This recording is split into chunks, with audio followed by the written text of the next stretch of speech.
प्रभु का वचन कहता है, स्तोत्र 55 और वाक्य 23 में, तुम प्रभु पर अपना भार छोड़ दो, वह तुमको संभालेगा, वह धर्मी को विचलित नहीं होने देगा। हालेलुया। प्रभु हमारे सामर्थ्य हैं, प्रभु हमारी शक्ति है, प्रभु हमारा ज्ञान है, प्रभु हमारी प्रज्ञा है, प्रभु हमारे हृदय की शांति है। और जब हम लोग प्रभु के साथ मिलकर कार्य करते हैं तो हम हमेशा अपने जीवन में सफलता ही प्राप्त करते हैं। कई लोग जब उन्हें जिम्मेदारी दी जाती है तो बहुत व्याकुल हो जाते हैं, परेशान हो जाते हैं और सोचते हैं कि ये कार्य बहुत मुश्किल है और चिंतित हो जाते हैं, ये कैसे होगा, कौन करेगा, मैं कैसे ये कर पाऊंगा। अपने आप में मैं असमर्थ समझता हूँ, अपने आप में सक्षम नहीं समझता हूँ। लेकिन जब प्रभु पर हम अपना बोझ छोड़ देते हैं, अपने भार को छोड़ देते हैं, तो सब कुछ संभव है, क्योंकि प्रभु के लिए कुछ भी असंभव नहीं है। जब हम कोई भी जिम्मेदारी संभालते हैं तो हम ये ना सोचें कि पूरी दुनिया हमारे कंधों पर आ गई है, लेकिन हम ये सोचें कि प्रभु के द्वारा ये वरदान हमें दिया गया है कि हम इस जिम्मेदारी को अच्छे तरीके से निभाएं। और जब प्रभु के हाथ को हम पकड़ते हैं, प्रभु के साथ साथ चलते हैं और प्रभु के साथ हम अपना दुख और सुख बांटते हैं और दूसरों के साथ भी मिलकर हर कार्य को हम लोग करते हैं, तो हमारे जीवन में हर एक बात संभव है। हालेलुया। कई बार हम लोग असमर्थ समझते हैं। क्यों असमर्थ समझते हैं? क्योंकि हम प्रभु के बिना होते हैं, क्योंकि हम प्रभु को अपने जीवन में कार्य नहीं करने देते हैं, क्योंकि हम लोग प्रभु पर पूर्ण भरोसा नहीं रखते हैं, क्योंकि हम प्रभु पर पूर्ण विश्वास नहीं करते हैं, क्योंकि हम लोग प्रभु के वचन को नहीं मानते हैं। इसलिए हम लोग भयभीत हो जाते हैं, इसलिए हम डरते हैं, इसलिए हम लोग आगे बढ़ने में असमर्थ रहते हैं और हम जो भी निर्णय लेते हैं वो सही नहीं होते हैं। लेकिन जब प्रभु के साथ हम चलते हैं, प्रभु के हाथों को पकड़ते हैं, जब हम वचन का परामर्श लेते हैं, सलाह लेते हैं और जब प्रभु को अपनाते हैं, तो हमारा हर कार्य संभव हो जाता है और हम सफलता प्राप्त करते हैं। और तब हम लोग परेशान नहीं होते, चिंतित नहीं होते हैं और तब हम लोग जो है बिल्कुल ही कठिनाइयों का सामना करने में समर्थ हो जाते हैं।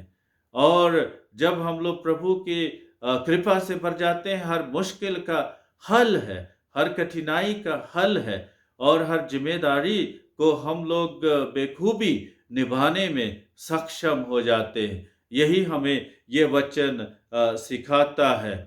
और वचन कहता है कि अपना भार प्रभु पर छोड़ दें और वह हमें संभालेगा, तो फिर विचलित होने की कोई भी आवश्यकता नहीं है। ये तो खुला आमंत्रण है, प्रभु बुला रहे हैं, आ जाओ, आ जाओ, सब कुछ मेरे चरणों में समर्पित कर दो, आ जाओ, सब कुछ मेरे कंधों पर छोड़ दो, आ जाओ, सब कुछ मुझ पर छोड़ दो और तुम अपने जीवन में सफल हो जाओगे।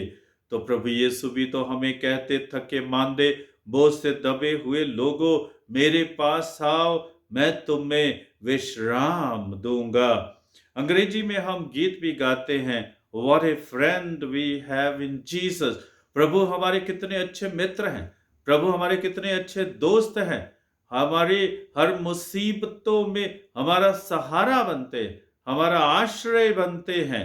और हम लोग व्यर्थ में ही इतना दुख सहते हैं, जब प्रभु यीशु हमारी परेशानियों को, मुश्किलों को, कठिनाइयों को उठाने के लिए, मिटाने के लिए तैयार हैं।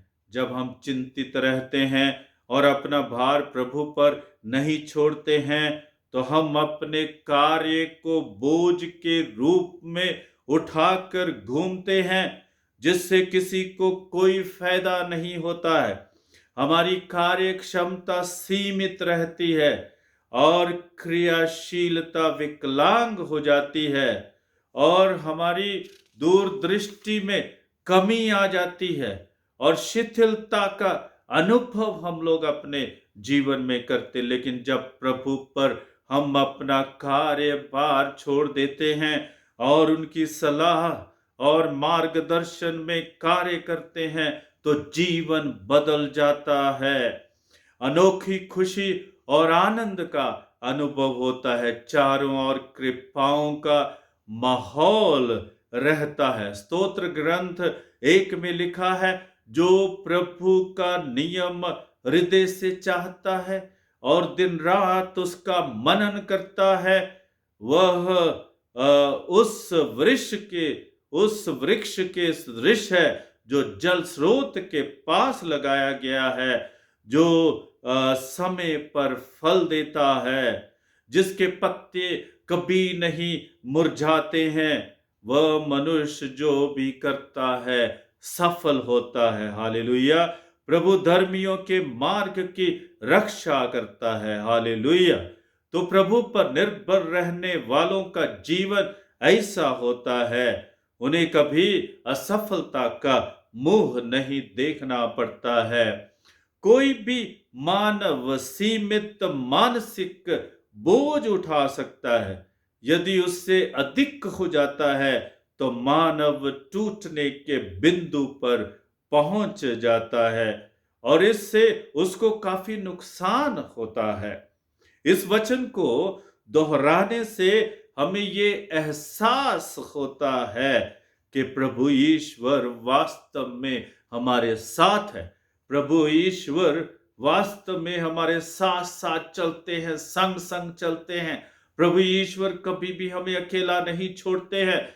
जब हम अपने जीवन का भार उन पर छोड़ देते हैं तो वो हमारी अगुवाई करते हैं, तो वो हमारा मार्गदर्शन करते हैं। और तब हम अपने जीवन को नहीं चलाते, लेकिन प्रभु हमारे जीवन को चलाते हैं। और जब प्रभु हमारे जीवन को चलाते हैं तो इसी में लाभ है, इसी में हमारा फायदा है, इसी में हम सक्षम होते हैं, इसी में हम सामर्थी बनते हैं, इसी में हमारे जीवन में शक्ति पैदा होती है, इसी से हमारे जीवन में प्रज्ञा पैदा होती है, इसी से हमारे जीवन में ज्ञान पैदा होता है और हम लोग प्रभु के वचनों पर चलने में सक्षम हो जाते हैं। ये वचन ये भी प्रमाणित करता है कि प्रभु पर बोझ डालने वालों को विचलित नहीं होना पड़ता है। पूर्ण हृदय से प्रभु के चरणों में अपनी सभी चिंताओं को, अपने दायित्व को, अपनी कठिनाइयों को और इन अन्य किसी भी प्रकार के भार को सौंप दें। वह साथी के रूप में हमारी हर परेशानी में हमारा साथ देगा। यह मेरा अपना निजी अनुभव है। और जब मेरा पुरोहित अभिषेक होने वाला था तो तब मेरे जो अधिकारी हैं उन्होंने किसी कारण मेरे अभिषेक को स्थगित कर दिया और ये अधिकारियों की बेसमझी थी और गलत फहमी के कारण ही ऐसा हुआ। ना मुझसे कुछ पूछा गया और ना ही कोई कमेटी बनाई गई और मुझे एक पत्र थमा दिया गया कि आपका पुरोहित अभिषेक अनिश्चित काल तक स्थगित किया गया है। मैं हैरान हो गया कि जो लोग मुझे इतने वर्षों से जानते हैं, इसे सालों से जानते हैं और जिन्हें मेरे साथ कोई ऐसी समस्या नहीं थी, परेशानी नहीं थी, एकदम उन्हें ये क्या हो गया। और उन्होंने मुझे ये भी कहा कि आप अपने जीवन के विषय में इस संस्था में कोई भी निर्णय ले सकते हैं। कहने का भाव आप छोड़ भी सकते हैं, आप जा भी सकते हैं। और कहने का भाव कि आप बिल्कुल अभी आज़ाद हैं, रहना चाहते हैं तो आपकी इच्छा है, छोड़ना चाहते हैं तो आपकी इच्छा है। और मुझे इसमें यही भाव नजर आया कि उन्होंने यही चाहा कि शायद मैं डर कर, भयभीत होकर और विचलित होकर छोड़ दूंगा। और मैं समझ नहीं पा रहा था कि मुझसे ऐसी कौन सी गलती हुई है। और जो भी उस समय हुआ, बात ये बताना चाहता हूँ कि जो संस्था अध्यक्ष है वो मुझे मिले दिल्ली में, और उन्होंने मुझे देखा कि मैं कितना खुश हूँ, सबसे घुल मिलकर बात कर रहा हूँ, और वे हैरान हैरान रह गए कि ये कैसे संभव हो सकता है। मैंने सोचा आप उदास होंगे, मैंने सोचा आप टूट जाएंगे, लेकिन आप खुश हैं, आप आनंदित हैं। ये कैसे संभव है। और तब मैंने सोचा, और मैंने जो किया, और वो ये था कि मैंने अपना सारा भार प्रभु के कंधों पर छोड़ दिया। हालेलुया। मैंने अपने आप को प्रभु के चरणों में समर्पित कर दिया। हालेलुया। और मैंने प्रभु से कहा, दो जो तू चाहता है वही मैं अपने जीवन में करना चाहता हूँ। हालेलुया। और आप इससे सत्य जाने कि जब मेरे पुरोहित अभिषेक को स्थगित कर दिया गया, तो तब मेरे मन में और भी तीव्र इच्छा हुई कि मुझे पुरोहित बनना ही है, और प्रभु मुझे बुला रहे हैं। और ऐसी कठिनाइयों से, ऐसी मुश्किलों से, ऐसी बातों से मैं घबराऊंगा नहीं, और ना ही मैं घबराया। और अगले ही वर्ष जो है मेरा पुरोहित अभिषेक हुआ, और आज तक खुशी से, आनंद से इस जीवन में आगे बढ़ रहा हूं। आज भी प्रभु के हाथों में अपना हाथ डालकर आगे बढ़ रहा हूं। आज भी प्रभु के चरणों में अपने आप को समर्पित किया हुआ है। जब मेरे जीवन में कठिनाइयां आती हैं, मुश्किलें आती हैं, परेशानियां आती हैं, संघर्ष आते हैं, गलत फहमियां होती हैं, और मुझसे मेरे साथ जो कई बार अन्याय भी होता है, मैं सब कुछ प्रभु के चरणों में समर्पित कर देता हूं। और जब प्रभु के चरणों में समर्पित करता हूं, क्या अनोखी खुशी है, क्या अनोखा आनंद है, क्या अनोखा मार्गदर्शन है। एक अजीब सा एहसास है कि प्रभु मुझे प्रेम करते हैं, प्रभु मुझे चाहते हैं, प्रभु मेरा मार्गदर्शन करते हैं, प्रभु मेरा प्रयोग करते हैं दूसरे लोगों के लिए, दूसरों की सेवा के लिए, दूसरों को प्रेम करने के लिए, दूसरों को क्षमा करने के लिए। तो आज मैं यही सिखाना चाहता हूं इस वचन के माध्यम से कि सब कुछ प्रभु पर आप छोड़ दें, और प्रभु तुम्हें जरूर अवश्य संभालेगा। और क्योंकि प्रभु धर्मी को विचलित नहीं होने देगा। आइए हम प्रार्थना करें, प्रभु की आशीष हम पर बनी रहे, और हम प्रभु के चरणों में अपने आप को समर्पित करें। अपने जीवन के लिए मैं प्रभु को धन्यवाद देता हूं, और जो विश्वास प्रभु ने मुझे प्रदान किया है उसके लिए भी धन्यवाद देता हूं।